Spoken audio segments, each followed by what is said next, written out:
What's happening, people? Back with another reaction, back with some more solo Marian Gold.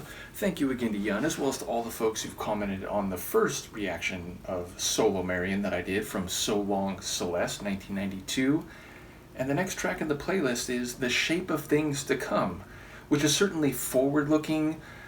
I suspect shape may not be necessarily, or at least exclusively, about physical dimensions.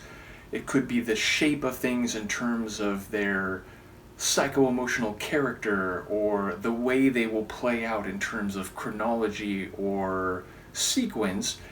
And of course there might be meaning here on multiple levels, meaning it could be about shapes in a more literal sense, but also functioning on a figurative level, and the way connections may come together or not.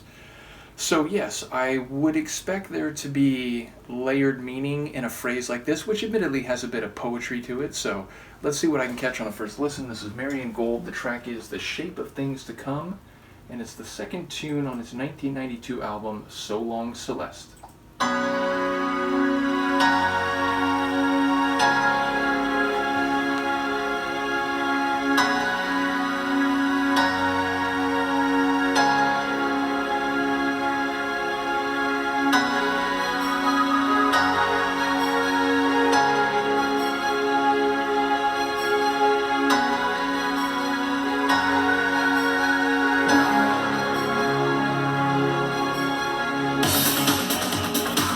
Hello.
love it, especially sonically and vocally. Lyrically, I think, most of the main phrases, though there's a crucial word that I wasn't sure about it. Is it maybe tomorrow we will collide or maybe we won't collide? I think it's we will, because the idea is that, like, I'm in my dream, you're in your dream, and I love the line, what was it, like, you can play around with your mind, but don't play around with mine. So it sounds like there's a separation, there's an impasse, there's a parallel structure to the association of these two people, but he is suggesting it's possible tomorrow, whether that's more literally or figuratively, maybe both, the idea of the future. And she, if the female voice in the track is indeed the other character saying welcome to the future, it's like she's saying it's already here, so maybe there's a bit of a like difference in perception from the narrator Marian's voice and the female. But yeah, it sounds like they haven't been able to make a connection, partly because, like, he's seeing things the way he wants to, she's seeing the things the way she does, and maybe even he is feeling like she's trying to, like, gaslight him or render or portray things in a way that he thinks is distorted or warped. So saying, don't play with my mind. But he is also saying maybe tomorrow we will collide, which would suggest like an actual interaction, and maybe if all were to go as good as possible, a fusing of these different dreams, of these different trajectories, and it would be perpendicular and then unitary. But yeah, I don't really know if I'm reading that right, even if I did catch, I think, a few of the main phrases or the chorus of the song. But sonically, really energetic. Like, all the different parts were very dynamic and, again, fast or energetic, which is to say there's that synth bass, which is really grooving and bubbling the whole time. There's that, like, Morse code beeping, which I don't know if it was a single note or, like, a couple notes alternating, but it gave this, like, tapping rhythm, even though it was technically melodic, and it felt like a transmission of a message, which maybe that works with the themes as I heard them. Also, the other elements of the percussion, the hi-hats, very dynamic. There was that guitar riff, which had a bit of an edge and power to it, but was also, very forceful and energetic. And there were times where the track would break down a little bit, still with some elements moving and driving, and then it would get fuller again, which I very much enjoyed. There was that long vocal extension, which got to the point where I wondered, like, is this being manipulated? Like, is this the vocal, but like in a keyboard like setting, so that it, you can just hold it indefinitely? But I think it was like a true vocal, but it really was a long extension.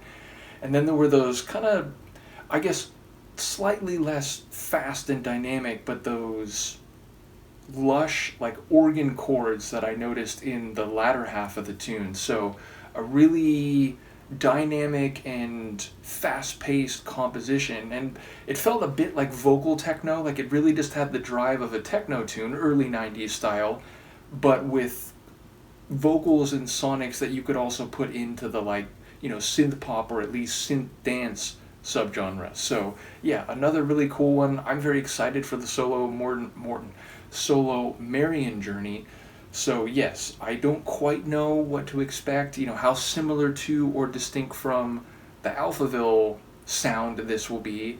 And fair to say, even that's difficult to assess, because over the course of a handful of Alphaville albums, I've heard a lot of variety, more electronic, more natural instrument sounding, energetic and danceable, to very deep and atmospheric and down-tempo. So yeah, I guess that's a hard comparison to make anyway. But of course, again, at the beginning of any deep dive, even if it's an artist who I know from a band or group setting, I'm still wondering and, trying to make associations and get a sense of the sonic terrain that we'll be working in. So obviously that will continue to be the case over this opening album. Let me know what you think, and I'll see you for the next one. Peace.